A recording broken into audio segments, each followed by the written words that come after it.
Glory to God. ఈరోజు మన లేఖన భాగము అపోస్తల కార్యములో 1వ అధ్యాయము 21-22 వచ్చిన చదువుకుందాం. కాబట్టి యోహాను బాప్తిసం ఇచ్చి మొదలుకొని ప్రభు అయిన యేసు మన యొద్ద నుండి పరమునకు చేర్చుకొనబడిన దినం వరకు ఆయన మన మధ్య సంచరిస్తున్న కాలమంతయు మనతో కలిసి ఉన్న వీరిలో ఒకడు మనతో కూడా ఆయన పునరుత్థానం గురించి సాక్షి అయినట ఆవశ్యకమని చెప్పాను. ఆమేన్. దేవునికి స్తోత్రం. Hallelujah, hallelujah, hallelujah. Good morning, praise the lord. దేవునికి స్తోత్రం. Hallelujah. Have a nice day. ఈ దినమంతా దేవుడు మీకు ఆశీర్వాదకరంగా మార్చాలని కోరుకుంటున్నాను. దేవుని స్తోత్రం. మీ ప్రయాణాల్లో, మీ రాకపోకల్లో, మీ పని పాటల్లో, మీ పర్సనల్ వర్క్స్లో, వీటన్నిటిలో కూడా దేవుడు మీకు తోడుగా ఉండాలని కోరుకుంటున్నాను. దయచేసి మీ ప్రార్థన మనవులు నాకు పంపించండి. నేను మీ కొరకు ప్రార్థిస్తాను. నా కొరకు మీరు ప్రార్థించాల్సిందిగా కోరుతున్నాను. దేవునికి స్తోత్రం. హల్లెలూయా. ఈ సమయంలో మనము దేవుని వాక్యం వినడానికి మన హృదయాన్ని సిద్ధపరుచుకున్నారు అని నేను అనుకుంటున్నాను.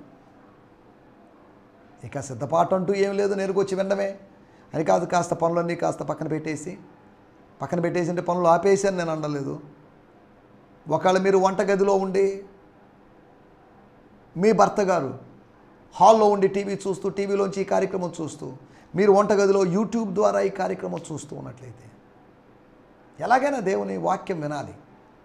దేవుని వాక్యము మొదట మీకు బోధించాల్సిన అవసరం ఉంది. ఈ మాట ఎక్కడుందంటే అపోస్తల కార్యములు 13వ అధ్యాయంలో ఉంది. అందుకని నేను మరలా నొక్కి ఒక్కాణించిన మాట. దేవుని వాక్యము మొదట మీకు బోధించాలి.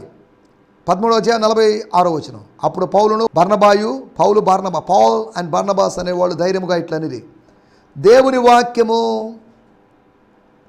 మొదట మీకు చెప్పుట ఆవశ్యకమే, అయినను మీరు దానిని త్రోసివేసి మిమ్మల్ని మీరే నిత్య జీవమునకు అపాత్రులుగా ఎంచుకొనుచున్నారు గనుక ఇదిగో మేము అన్ని జనుల ఎదుకు వెళుచున్నాము. చాలండి. మీరు తోసివేశారు, వాక్యాన్ని తోసివేశారు. దేవుని వాక్యం మొదట మీకు చెప్పుట, మొదట మీకు చెప్పాలి. వాక్యం ఎరిగిన వాళ్ళకి చెప్పాలి. అదేంటండి వాక్యం ఎరిగిన వాళ్ళకి చెప్పడం ఏంటి? విశ్రాంతి దినమున దేవుని వాక్యంకు వినుటకు కూడి వచ్చారు. 45వ వచనం. యూదులు జనసమూహం చూసి మత్సరముతో నిండుకొని, ఆ గ్యాదరింగ్ చూసి, ఆ క్రౌడ్ చూసి ఏంటిదంతా యూదా మతానికి డ్యామేజ్ జరుగుతుంది నిండుకొని దూషించుచు పౌలు చెప్పిన వాటన్నిటికీ అడ్డం చెప్తూ ప్రతిదానికి కౌంటర్లు వేస్తూ కామెంట్లు చేస్తూ ఉన్నారు. ఇక వద్దు. అప్పుడు పౌలు బర్నబారు ధైర్యంగా జనసమూహం చెప్పారు. కొడితే తిట్టారు, ఏదో జరిగిపోతుంది, తాడో పేడో తెలుసుకోవాలని. దేవుని వాక్యము మొదట మీకు చెప్పాలి. మీరు అనిజనులు కాదు, మీరు యూదులు, మీరు ఆత్మీయులు. కానీ మీ విధానాలు చూస్తుంటే మీరు నాశనమునకు పాత్రులు అనిపిస్తుంది. అరే, నిత్య జీవానికి మేము పాత్రులం కాదా? అపాత్రులమా? మేము నరకానికి వెళ్తామా? మా గురించి తీర్పు విధించడానికి నువ్వెవరివి? స్తోత్రం. అన్ని జనులు ఆ మాటలు విని సంతోషించి దేవుని వాక్యమును మహిమపరిచిరి. దేవుని వాక్యాన్ని మహిమపరిచారంట. స్తోత్రం. దేవుని వాక్యాన్ని మహిమపరుద్దాం, దేవుని వాక్యాన్ని ప్రచురిద్దాం. దేవుని వాక్యాన్ని అన్ని జనులు మహిమపరిచారు. They glorified the word. వాక్యాన్ని గణపరిచారు, మహిమపరిచారు. కానీ వాక్య సేవకుని కాదు, వాక్యం బోధించే సంఘాన్ని కాదు, వాక్యం బోధించబడే మీటింగ్ని కాదు వాళ్ళు కనపరిచింది, వాక్యమును. Word of God. స్తోత్రం. హల్లెలూయా. స్తోత్రం. ఏదేమైనప్పటికీ మనం విషయాల్లోకి వచ్చేద్దాం. దేవుని వాక్యం బోధించాల్సిన అవసరం ఉంది. విన్నప్పటికీ కూడా మళ్ళీ వినాల్సిన అవసరం ఉంది. ఎందుకంటే రిమైండ్ కావాలి, అనగా గుర్తు చేయబడుతూ ఉండాలి. గుర్తు చేయబడితే ఏం జరుగుతుంది అంటే, పేతురు గారు తన చివరి పత్రికలో, 2వ పత్రికలో చెప్పినట్టు మాట 12వ వచనంలో, పేజీ నెంబర్ 218. కాబట్టి మీరు ఈ సంగతులను తెలుసుకొని, నేను పైన చెప్పిన సంగతులు, పైన 11 వచనాల్లో చెప్పిన సంగతులు, ఈ అధ్యాయంలో చెప్పిన సంగతులు, ఆత్మీయ సంగతులు తెలుసుకొని మీరు అంగీకరించిన సత్యమందు స్థిరపరచబడి ఉన్నను. వీటిని గురించి ఎల్లప్పుడూ, కొన్నిసార్లని కాదు, అప్పుడప్పుడని కాదు, ఎల్లప్పుడూ మీకు జ్ఞాపకము చేయుటకు సిద్ధం. I'm ready to remind you. సేవకుడు ఎప్పుడు రిమైండ్ చేయడానికి రెడీగా ఉన్నాడు. మరియు మన ప్రభు అయిన యేసుక్రీస్తు నాకు సూచించిన ప్రకారం నా గుడారము త్వరగా విడిచిపెట్టవలసి వచ్చునని ఎరిగి, నేను ఈ గుడారములో ఉన్నంతకాలము ఈ సంగతులను జ్ఞాపకం చేసి మిమ్మల్ని రేపుట న్యాయమని ఎంచుచున్నాను. నాకు న్యాయం అనిపిస్తుంది, అన్యాయం అనిపించడం లేదు. కాబట్టి చెప్తూనే ఉంటారు, ఎవరి ఏంద్రా నాయన పాత నిబంధన స్టోరీలు చెప్తున్నాడు, ఏంటి దావీదు గొలియాతు స్టోరీలు చెప్తున్నాడు, అవే స్టోరీలు చెప్తున్నాడు మీరు అనుకోవచ్చు. దేవుని వాక్యము మొదట దేవుని బిడ్డలకు చెప్పబడాలి. దేవుని బిడ్డలు అందరూ అంగీకరించి, దేవుని బిడ్డలు అందరూ అన్వయించుకొని, దేవుని బిడ్డలు అందరూ దాన్ని అనుసరిస్తుంటే సమస్య లేదు. కేవలం వినడం, వింటున్నట్టు నటించడం తప్ప ఇక్కడ ఏం జరుగుతుంది? ఏం జరగడం లేదు. స్తోత్రం. ఉదయకాలం దేవుని మాటలు వింటుంటే దేవుని బిడ్డలారా, రండి మనం దేవుని వాక్యాన్ని ధ్యానించుకుందాం. నిన్నటి దినం మనం ఆలోచించిన విషయాలు ప్రభువు నేర్పించినటువంటి పాఠాలు, lessons that were taught by the Lord. ప్రభువు బోధించినటువంటి పాఠాలు లేదా ప్రభువు చెప్పిన పాఠాలు. ప్రభు ఏ విధంగా పాఠాలు నేర్పిస్తాడు, ప్రభు 4 విధాలుగా పాఠాలు నేర్పించాడు అని అపోస్తల కార్యములు 1వ అధ్యాయములోని విషయాలను ఆధారంగా చేసుకుని ఆలోచించాం. ఒకటి, ఆయన ప్రమాణముల ద్వారా, రుజువుల ద్వారా. What does the Bible say? The Bible says అని డాక్టర్ బిల్లీ గ్రహం గారు అనేవాడు తన ప్రసంగాల్లో తరచుగా. తానేదో చెప్తున్నానని కాదు, బైబిల్ చెప్తుంది, బైబిల్ చెప్తుంది. Bible is our authority, Bible is our constitution, Bible is our penal code, Bible is everything, the word of God. It is not word of prophets. This is not word of evangelists. This is not the word of some other people. ఇది ప్రవక్తల యొక్కయో పితరుల యొక్కయో సువార్తికుల యొక్కయో మాటలు కాదు. The word of God, దేవుని మాటలు. స్తోత్రం. ఏలిన వారి వాక్కు మీతో నుండును గాక అనేదో క్యాథలిక్స్లో అంటారు, నాకు సరిగా గుర్తులేదు. దేవుని స్తోత్రం. ఇది ఏలిన వారి వాక్కు అనగా ఇది ప్రభు మాట అనగానే వెంటనే వాళ్ళు అంటున్నారు, ప్రభు మీతో కూడా ఉండునుగాక. దేవుని స్తోత్రం. మాటలు బాగున్నాయిలేండి. దేవుని స్తోత్రం. హల్లెలూయా, హల్లెలూయా, స్తోత్రం. ప్రభువు ప్రమాణాల ద్వారా పాఠం నేర్పించాడని విద్యార్థులైనటువంటి తన శిష్యులైనటువంటి ఆత్మీయ శిష్యులైనటువంటి తన పాఠశాలలోని 12 మంది లేదా 11 మంది అయినటువంటి వారు అడిగినట్టు ప్రశ్నలకు సమాధానాలు చెప్పుకుంటూ వచ్చాడు. అంతేకాకుండా మూడవదిగా ఆయన ప్రతినిధుల ద్వారా, రిప్రజెంటేటివ్స్ ద్వారా, అంబాసిడర్స్ ద్వారా, మెసెంజర్స్ ద్వారా, చోజన్ పీపుల్ ద్వారా, ఏంజల్స్ ద్వారా, స్పెషల్ పీపుల్ ద్వారా ఆయన మాట్లాడాడు. అది వాళ్ళ స్వరం కాదు, అది యేసు స్వరం. యేసు స్వరము వాళ్ళ స్వరూపాన్ని ఆధారంగా చేసుకుని వినబడింది. వాయిస్ ఏమో యేసుది, ఇమేజ్ ఏమో సేవకునిది. ఈ వాయిస్ యేసుది కానీ ఇమేజ్ సంతోష్ అనే నాది. ఇమేజ్ ఏదైనా కావచ్చు, ఇమేజ్లోంచి వచ్చేటువంటి ఆ వాయిస్ను చూసారా, అది ఇంపార్టెంట్. ఇమేజ్లోంచి వచ్చే వాయిస్ గాడ్స్ వాయిస్గా ఉండాలి. అందుకనే ఒకడు బోధించినలా దేవోక్తులను బోధించినట్టు బోధించాలి. కట్టుకథలో పెట్టకథలు చెప్పినట్టు చెప్పకూడదు. దేవోక్తులను బోధించినట్టు బోధించాలి. అంటే దాని అర్థం ప్రతిదానికి రెఫరెన్స్ చెప్పి ఓ 10 నిమిషాల ప్రసంగంలో ఒక 50 రెఫరెన్సులు చెప్పి కాదు. యేసుప్రభు చెప్పాడు, ఆయా సందర్భాల అవసరాన్ని బట్టి కొన్ని రెఫరెన్సులు చెప్పుకుంటూ వచ్చాడు. కొండ మీద ప్రసంగంలో మనం ఇవన్నీ గమనించవచ్చు. పేతురు కూడా పెంతెకోస్తు రోజు చేసిన ప్రసంగంలో కొన్ని విషయాలు చెప్పుకుంటూ వచ్చాడు. స్తోత్రం. హల్లెలూయా.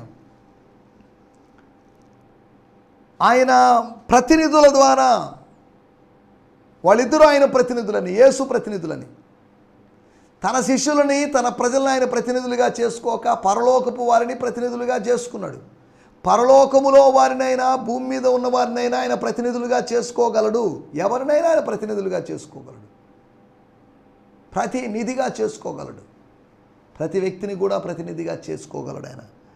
4వ విషయము, ఆయన ప్రత్యేకమైన వ్యక్తుల ద్వారా మాట్లాడాడు.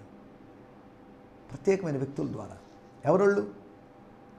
ప్రత్యేకమైన వ్యక్తి. ఇక్కడ ఒక వ్యక్తి కనిపిస్తున్నాడు, యూదా ఇస్కరియోతు. మిగతా 12 మంది శిష్యులు ఉన్నారు, కొంతమంది స్త్రీలు ఉన్నారు. కానీ యూదా ఇస్కరియోతును ప్రత్యేకమైన వ్యక్తి అని, డిఫరెంట్ వ్యక్తి అని మనం ఎందుకు చెప్పుకుంటున్నామంటే, అతన్ని బట్టి ఆ పైన 13వ వచనంలో అతని పేరు ఉండాల్సింది, పేరు లేదు. 1వ అధ్యాయము 6వ వచనంలో వారు కూడి వచ్చినప్పుడు అక్కడ ఉండాల్సిన వ్యక్తి ఆ కూడికలోను, ఆ కొండ మీద, ఆ మేడగది మీద, లేకపోతే ఆ ప్రార్థన అనుభవాల్లో ఉండాల్సినోడు ఇవన్నీ మిస్ అయిపోయాడు, ఉరిపోసుకొని చచ్చిపోయాడు, ఒక ఘోరమైన మరణానికి గురయ్యాడు. అందుకని అతడు ఒక హెచ్చరిక అన్నాడు. బైబిల్లో ఉన్న హెచ్చరికలే. లోతు మనకు ఒక హెచ్చరికగా ఉన్నాడు. సొదమ గొమొర, సొదమ ఖాళీ బూడిదైపోయినటువంటి సొదమ మనకొక పాఠం. అహీతోపేలు మనకొక పాఠం. అతడు కూడా ఇల్లు తక్కబెట్టుకొని ఉరిపోసుకొని చచ్చిపోయాడు. పాత నిబంధన యూదా అనుకోవచ్చు అతన్ని. పాఠం. ఓర్ప వెళ్ళిపోయింది, మోయాబు దేశంలో కలిసిపోయింది, ఆమె ఒక పాఠం. దేమా మనకు పాఠం. బైబిల్లో ఉన్నటువంటి వ్యక్తులైనా, ప్రదేశాలైనా, విషయాలైనా మనకు పాఠాల్లాగా ఉన్నాయి. దేవుని స్తోత్రం. హల్లెలూయా. ప్రత్యేకమైన వ్యక్తుల ద్వారా ఆయన మాట్లాడాడని, నేర్పించాడని గత ఎపిసోడ్లో మనం ఆలోచించాం. స్తోత్రం. ఈ సమయంలో మనం దేవుని వాక్యాన్ని ధ్యానించుకుందాం రండి. దేవుని వాక్యము చదువుతున్నప్పుడు దయచేసి మొబైల్లో చూస్తున్నట్లయితే మీరు వేరే ఫోన్ కాల్స్ వచ్చినా అటెండ్ చేయొద్దు, కట్ చేయండి, లేకపోతే మళ్ళీ తర్వాత అటెండ్ చేద్దురు. అలా ఇంకా ఫోన్ మాట్లాడి ఫోన్ నుంచి ఇంకో ఫోన్లోకి వెళ్ళిపోయి అలాగే మీ టైం వేస్ట్ అయిపోతుంది. దేవుని వాక్యం బహువేగంగా పరిగెత్తుంది. It's fast, it's swifter. కనుక దేవుని వాక్యాన్ని ఫాలో అవుదాం. దేవుని వాక్యపు బాటలో నడుద్దాం. దేవుని వాక్యం మధురమైంది. దేవుని వాక్యం మనల్ని చూపించేది. కనుక దేవుని వాక్యము ఇంపార్టెంట్. కనుక దిస్ ఇస్ గాడ్స్ వర్డ్. అపోస్తుల కార్యములో దేవుని వాక్యం ఎలా ప్రబలిందో, లూకా సువార్త 1వ అధ్యాయం స్టార్టింగ్లో వాక్య సేవకులైన వారు అనే మాటను ఉపయోగించాడు లూకా. మంచి మాట. వాక్య సేవకులు అనగా వాక్య సేవకుల యొక్క కార్యాలు ఇవన్నీ. అపోస్తులు అంటే ఎవరో కాదు, వాక్య సేవకులు. మేము వాక్య సేవకులం. సేవకుడు వాక్య సేవకుడు అని పిలువబడాలి. Minister of the word. ఆ వాక్య సేవకుల యొక్క వివరాలే అపోస్తుల కార్యాన్ని ఇంకా వాక్య సేవకుల వివరాలు అని చెప్పుకోవచ్చు. సరే, ఇప్పుడు ఆ పేర్లే ఉందిలేండి, ఏదైతే ఉందిలేండి. పేరు కాదు విషయము, అందులో ఉంటే విషయాలు విషయం మనకు. దేవుని స్తోత్రం. మన ధ్యానం నిమిత్తమై మన సమయం ఇంకా సగం టైం అయిపోయింది, సగం టైం మిగిలింది. కనుక అపోస్తుల కార్యములు 1వ అధ్యాయము 21 మరియు 22, 21 మరియు 22 రెండు కలిసి ఉన్నాయి, చదువుకుందాం. కాబట్టి యోహాను బాప్తిసమిచ్చే మొదలుకొని ప్రభువైన యేసు మన యొద్ద నుండి పరము తెచ్చుకొనబడిన దినం వరకు ఆయన మన మధ్యలో సంచరించుచుండిన కాలమంతయు మనతో కలిసి ఉన్న వీరిలో ఒకరు చాలు మనతో కూడా ఆయన పునరుత్థానమును గూర్చి సాక్షి అయి ఉండుట ఆవశ్యకమని చెప్పాను. నేను 2 ఇంగ్లీష్ బైబిల్లో చదువుతాను, తర్వాత వాడుక భాషలోకి వెళ్దాం. స్తోత్రం. అపోస్తుల కార్యములు 1వ అధ్యాయము 21 మరియు 22. ఇంగ్లీష్లో విడివిడిగా ఉంది. 21. Therefore, of the men who have been with us the entire time that the Lord Jesus came and went among us. 22. Beginning from the baptism of John to the day that he was received up from us, of this one of them must become a witness with us of his resurrection. స్తోత్రం. Brian Simmons గారి TPT the passion translation నుంచి నేను చదువుతున్నాను. అపోస్తుల కార్యములు 1వ అధ్యాయం. స్తోత్రం. మన మూల వాక్యం 21, 22. ఇక్కడ కూడా విడివిడిగానే ఉంది, అనగా ఈ తర్జుమాలో కూడా. So then we must choose his replacement from among those who have been with us from the very beginning. అనగా ఆరంభం నుంచి, అనగా స్టార్టింగ్ నుంచి వచ్చిన వాళ్ళలోంచి ఒకరిని. 22. From John's baptism until Jesus' ascension, and like us, he must be a witness of his resurrection. మనకన్నా భిన్నమైన వాడిని కాదు, మనలాంటి వాడిని. హూ ఇస్ లైక్ అస్, మనలో ఒకడిని, మనలో ఒకడిగా ఎంచబడిను అని యూదా ఇస్కరియోతు గురించి చెప్పాను కదా. ఇతను కూడా మనలో ఒకడుగా.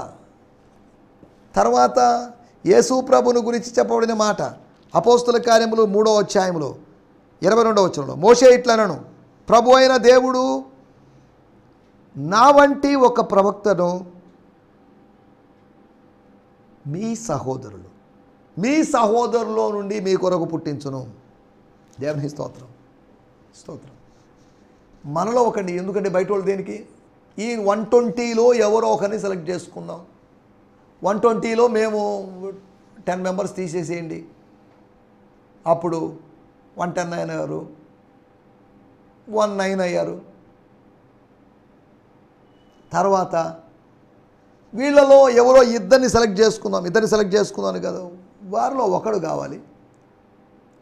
కావాలంటే ఇద్దరిని సెలెక్ట్ చేసుకున్నారు, ఇద్దరిని ముందు నిలబెట్టారు. వాళ్ళిద్దరిలో ఎవరో ఒకరు డిసైడ్ అయిపోవాలనుకున్నారు. 120 మందిలో లేదా 110 మందిలో ఒకడిని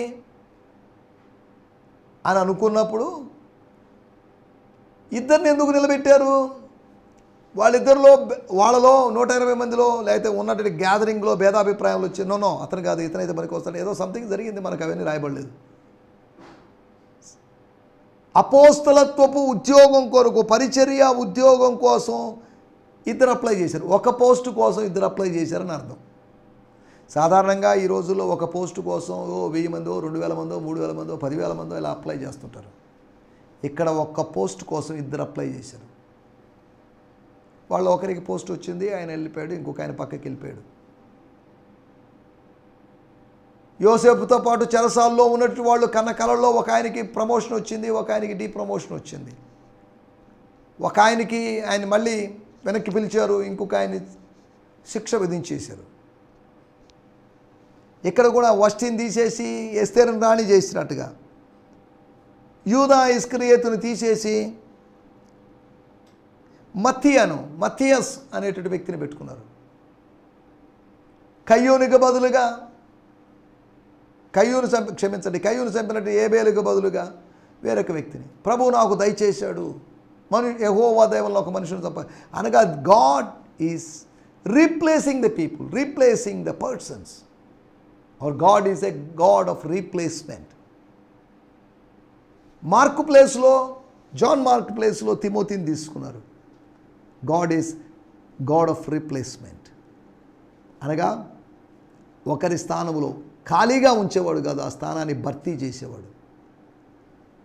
తీసివేసిన పెరికి వేసినటువంటి సౌలు స్థానంలో దావీదుని పెట్టాడు. మన స్థానంలో మన ఆత్మీయ కుమారులు పెడతాడు. మోషే స్థానంలో యెహోషువని పెట్టాడు. దేవుని స్తోత్రం. ఏలియా స్థానంలో ఎలీషాని పెట్టాడు. పౌలు స్థానంలో తిమోతిను లేకపోతే ఇతర వాళ్ళని పెట్టాడు. అనగా దేవుడు శూన్యంగా చూసేవాడు కాదు, పరిచర్ని నింపాలని చూస్తున్నాడు. పరిచర్యలో మ్యాన్ పవర్ని అనుగ్రహించాలని చూస్తున్నాడు. Man power or women power or youth power or old power, సరే ఏదైనా కానివ్వండి. దేవుని స్తోత్రం, హల్లెలూయా, స్తోత్రం. మనం ఆలోచిస్తున్న విషయాలు 1వ అధ్యాయం 21-22 వచనాల్లో రాయబడిన మాట. అక్కడ ఒక మాట, ఆయన పునరుత్థానమును గురించి సాక్షి అయి ఉండుట ఆవశ్యకము. ఇంకొకడు మనలో చేరాలి. అతడు వాళ్ళలో అంటే యేసుతో కలిసి జీవితంత కాలం మనతో కలిసి ఉన్న వాళ్ళలో ఒకడై ఉండాలి. అతడు యేసు ప్రభు సావు నుండి బ్రతికి వచ్చాడన్న దానికి మనతో కలిసి సాక్ష్యం చెప్పాలి. యోహాను బాప్తిసం ఇవ్వటం మొదలు పెట్టినప్పటి నుండి. చాలండి.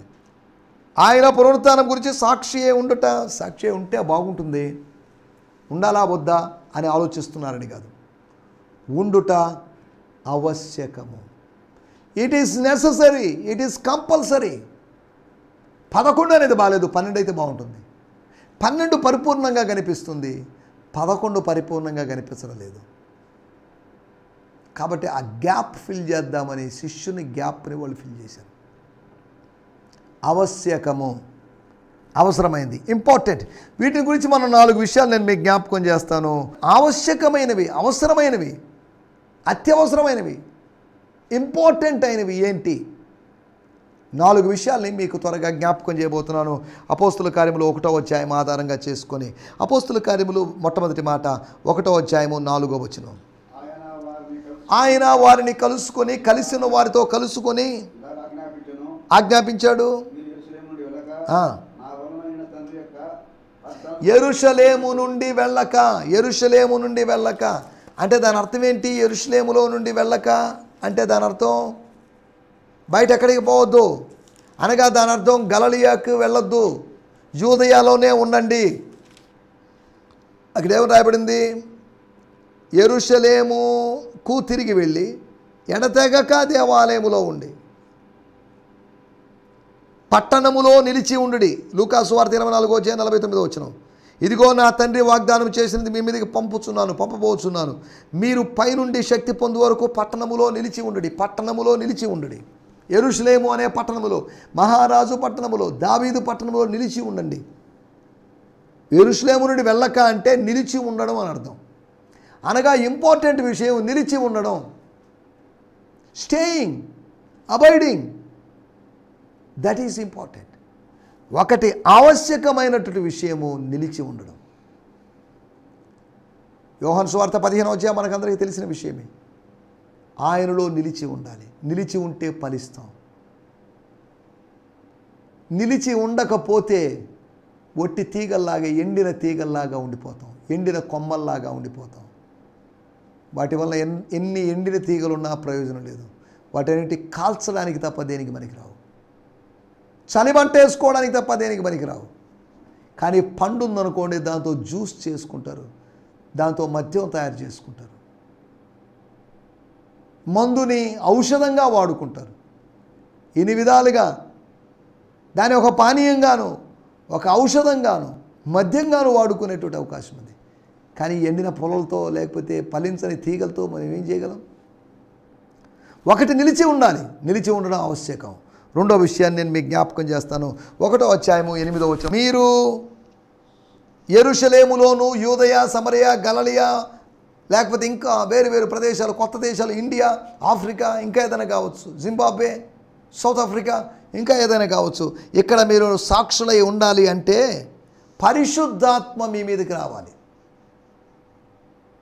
అనగా దేవుని ఆలోచన మీ మీదకి రావాలని కాదు, దేవుని జ్ఞానం మీకు రావాలని కాదు, దేవుని శక్తి మీ మీదకి రావాలి. God's power should come up on you. అప్పుడు మీరు వెళ్తారు. మిమ్మల్ని ఆయన నడిపిస్తాడు, ఆయన తీసుకుని వెళ్తాడు. స్తోత్రం. పరిశుద్ధాత్మ మీ మీదకు వచ్చినప్పుడు. అనగా రెండో విషయం, శక్తిని పొందుకోవడం అవసరం. 7వ వచనంలో రాయబడింది, సమాచారం తెలుసుకోవడం అవసరం కాదు, ఆవశ్యకమైనటువంటి విషయాలు మనం ఆలోచిస్తున్నాం.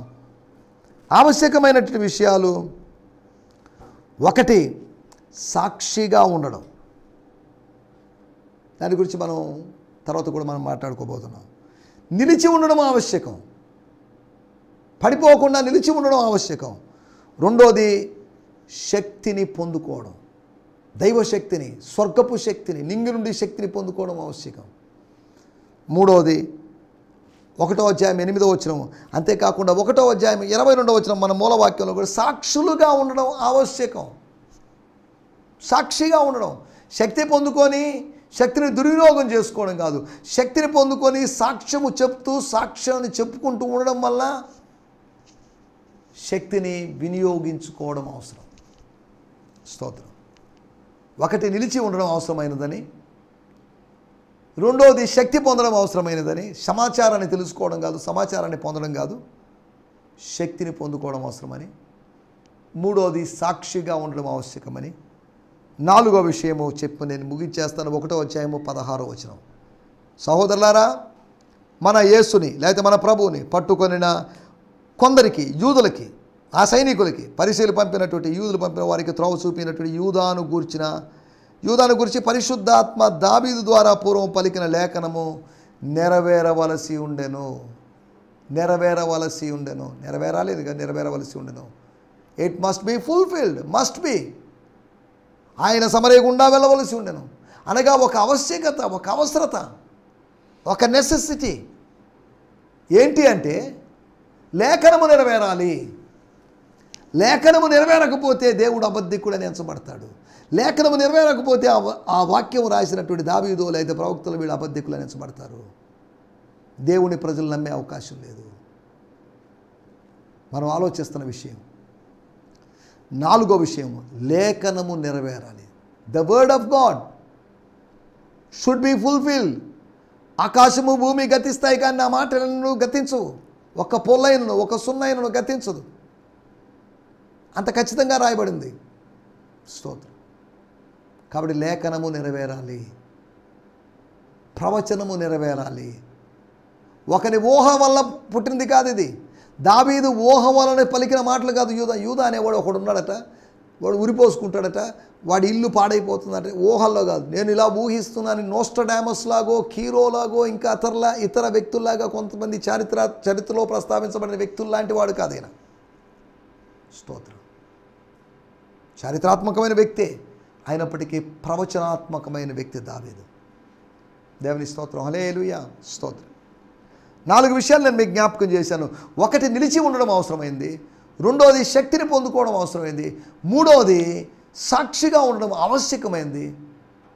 కంపల్సరీ, అది ఇంపార్టెంట్. 4వదిగా మనం ఆలోచించిన విషయము లేఖనముల నెరవేర్పు. లేఖనము నెరవేరాలి. లిఖించబడింది నెరవేరాలి. పరిశుద్ధాత్మ చేత రాయబడింది నెరవేరాలి. కాబట్టి ఇట్టి ఆవశ్యకమైనటువంటి అనుభవాలు మన జీవితాల్లో ఉండాలని కోరుకుంటూ చిన్న ప్రార్థన చేసుకుందాం. పరిశుద్ధమైన దేవా, మీకు వందనం చేయిస్తున్నాం. మా జీవితాల్లో నిలిచి ఉండే అనుభవం, శక్తి పొందుకునే అనుభవం, సాక్ష్యం పంచుకునే అనుభవం, లేఖనాలని నెరవేర్చే అనుభవం, అనగానే మీ చిత్తాన్ని నెరవేర్చే అనుభవం మా జీవితంలో ఉండగలటూ సాయం చేయమని అనుకుంటున్నాం. మీరు మాకు వినిపించినట్టు మాటల కొరకే మీకు వందనాలు. అనవసరమైన విషయాలు మేము ఆలోచిస్తున్నాం. ఆవశ్యకమైన విషయాల గురించి ఆలోచించగలుగుటకు, ఏవి రమ్యములో, ఏవి ఖ్యాతి కలిగినవో, ఏవి పవిత్రములో, ఏవి మాన్యములో, వాటి మీద మేము దృష్టి పెట్టగలుగుతూ సాయం చేయమని అడుగుకుంటూ, మా శాంతి టీవీ ఆయన హెచ్చవలసి ఉన్నది కార్యక్రమ వీక్షకులైన వారందరూ అట్టి అనుభవంలోకి రాగలుగుతూ సాయం చేయమని సకల ఘనత మహిమ ప్రభావం మీకే ఆరోపిస్తూ ఆ ప్రభువును ప్రియరక్షకుడైనటువంటి యేసుక్రీస్తు నామములోనే ప్రార్థించడుగుతున్నాం పరమ తండ్రి. ఆమేన్, ఆమేన్, ఆమేన్, ఆమేన్. దేవునికి స్తోత్రం. మీ అందరికీ వందనాలు. హల్లెలూయా. స్తోత్రం. ఈ సందేశము మీకు ఆశీర్వాదకరంగా ఉందని నమ్ముచున్నాము. ప్రార్థన అవసరతల కొరకు మమ్మల్ని సంప్రదించవలసిన మా చిరునామా గిద్యోన్ మిషన్ చర్చ్, 6వ వీధి, శాంతినగర్, నెల్లూరు 4, ఆంధ్రప్రదేశ్. పిన్ 524004. మా ఫోన్ నంబర్లు 7036443613 మరి ఒక నంబర్ 9392293010. మా ఈమెయిల్ ఐడి gfihmi2015@gmail.com. దేవుడు మిమ్మును ఆశీర్వదించునుగాక. ఆమేన్.